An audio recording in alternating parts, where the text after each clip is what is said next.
Hey now! Today I am making some chive blossom white wine vinegar. And yeah, so what I'm starting with here are just the flowers or blossoms off of a chive plant that I've got in my greenhouse. I just cut them off. I wasn't super picky. I do have some of the actual chives on some of these flowers here, others I don't, whatever.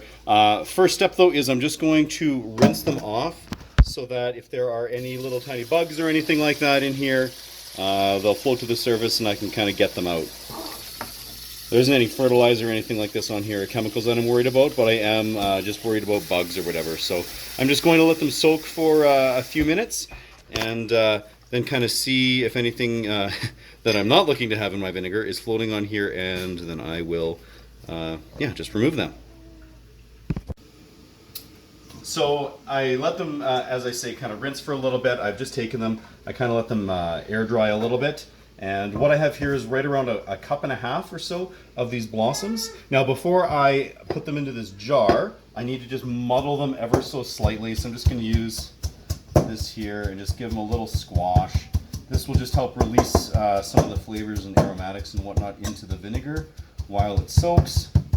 So just giving them a little squish. I don't want to completely smash them up though, just because that might make straining a little bit more complicated down the road, and it's not necessary to do, but just a little flattening. Cool. Okay, I think it'll be good just like that. Now, I'm just going to put them into a clean, this is a 1 liter mason jar. You don't need to worry about sterilization or anything because it's an extremely low pH environment into which everything's going, so we're not worried about any kind of growth of any nasties or whatever. So now I've just got some white wine vinegar here, nothing super fancy because we're going to be making it fancy on our own. And now the laborious process of waiting for it to all drain out. The trick here is to get enough of the vinegar in just to, you want to make sure that you cover up all of the blossoms, and then they'll actually be fully utilized, which is nice. I'm going to use this full half liter. It looks like I could have for sure added more blossoms if I wanted, but I'm going to let this sit for 2 weeks, so there's no need to overdo it with the chive flowers. So there we go, just about all of it. Get it in there. Perfect. All right. So have that. I might just kind of dip them down a little bit here. Push them around just a little bit.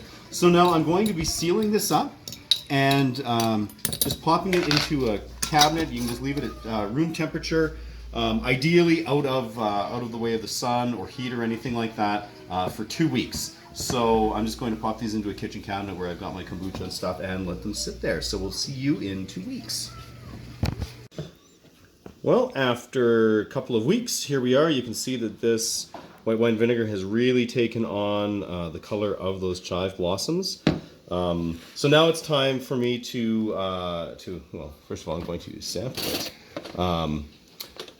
But I'm also going to strain it out here and then get it in the bottle. So actually I'll strain it first before I sample it, just because. So I'm just using a 1 liter liquid measure and a mesh strainer, both of which have been sanitized just because, force of habit.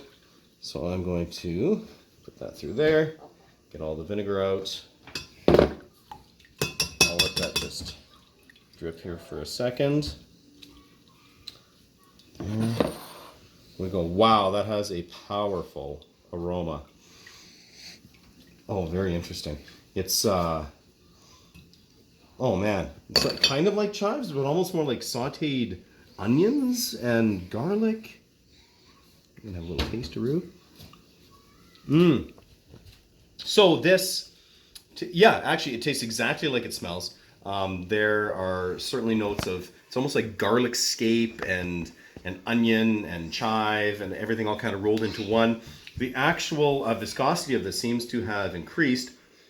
It kind of tastes a little bit like more towards syrup. It's certainly not as thick as syrup, but definitely a little bit thicker than it was when it was just plain old white vinegar.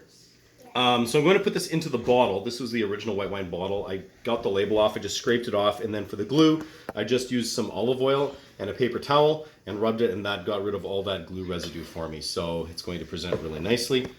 This initially had, oh, I can't really pop it out of this thing right now, but it'll come off in a minute. One of those little kind of like aerator dispenser things, which I was able to just pop off with a knife.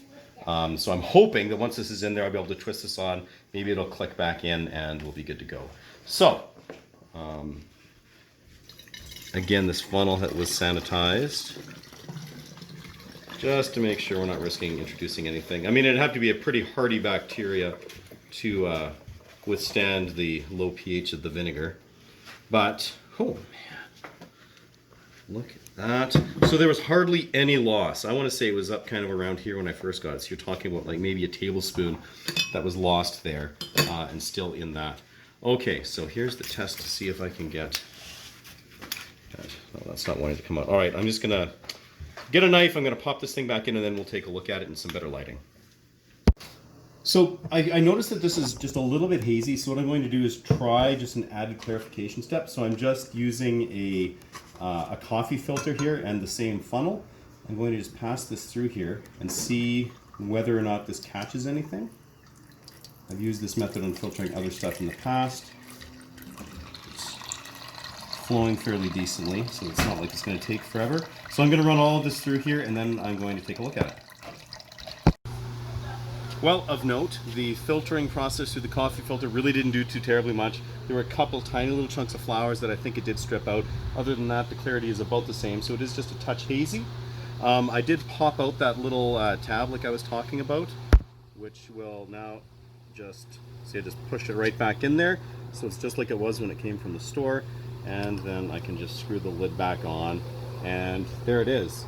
Perfect, ready to go, easy to dispense, just like any white wine vinegar. I'm just going to label it up, fire it in the pantry, and it's good to go. So yeah, super happy with this experiment. I think it'll be awesome to use for making vinaigrettes, even just this with some olive oil, keeping it really, really simple as far as the number of ingredients go, but tons of flavor just on some fresh greens and make an amazing salad. So yeah, until next time, keep it at 11.